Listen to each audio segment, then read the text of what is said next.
This is Lab 3, Circuits by Kaylee Shacklock. Introduction. The purpose of this lab was to use energy and conservation principles to understand how voltage and current behave in a circuit with resistors and capacitors. Some key concepts include Ohm's law, which calculates the voltage relating to its resistance, resistors in series, and these are resistors that are connected end to end and have equivalent flow of current through each resistor. Resistors in parallel are connected side by side and have the same voltage across each resistor. Charge conservation, the amount of charge entering each node is equal to the amount that comes out, and then energy conservation, which is in a closed loop, the sum of all the potential differences is 0. A brief overview of results. For part 1, current and voltage, we got, using the formula given, I is equal to V total divided by the resistance is equal to 3 over 147, and we got 0.02 amps, and then for the resistance, it's just 47 ohms plus 100 ohms, and equal means that it confirms it is a series. For part 2, we got the time for the voltage drops. For the 10 ohm resistor, we got 10 seconds, and for the 20 resistor, we got 20 seconds, where our answer is equal to RC. And then systems and surroundings. Our system is going to be the circuit, the batteries, resistor, capacitor, wire, etc., and the surroundings is everything else.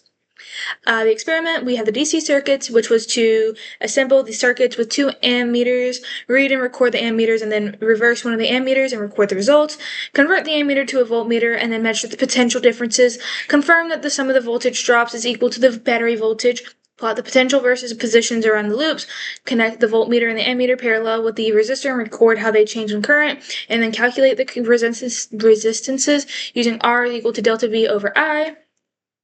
For the RC circuits, we had to set up the RC circuit with the battery, resistor, and the capacitor, connect the battery and observe the bulb brightness over time, remove the battery and then connect the capacitor to the bulb and observe the light, record the charging or discharging time, determine the time constant from the circuit, and then repeat steps with the second resistor. So here are some pictures of the experiment using the online website. So some possible room for errors is that the circuits could have been set up incorrectly. So here are the results. For the DC circuits, the current was 0.2 amps. The voltage drops for the 47 ohms, we got 0.97 volts, and for the 100, we got 2.04 volts, and so that sum is equal to 3 volts. The RC circuit, charging the bulb was initially bright and then dimmed as the capacitor filled. Discharging the bulb had a faint light but then faded, and the current and the voltage decreased, and our time constant for the 10 ohm resistor was equal to 10 seconds and the 20 was 20 seconds.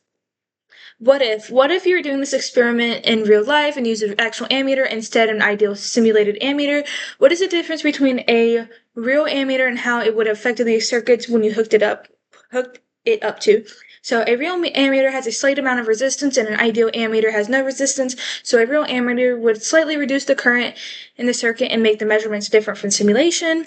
And then what if you were doing this experiment in real life and use a real battery to charge a real capacitor with no resistor in the current in the circuit? How quickly would our ideal model predict the capacitor to reach full charge? Would this prediction happen in real life? Explain. The model predicts that the capacitor would charge instantly because there is no resistance in the current. In real life, this wouldn't happen because real batteries, wires, and capacitors all have some resistance. The capacitor would charge very quickly but not instantaneously. So in conclusion, the lab effectively demonstrates Ohm's law and Kirchhoff's rules. We measured the voltage between the 47 ohms and 100 ohm resistors add up to be the total battery voltage. We also measured the time constants to be equal to 10 seconds and 20 seconds. Overall, this experiment demonstrates how resistance and capacitance are confirmed with both principles of energy and charge conservation.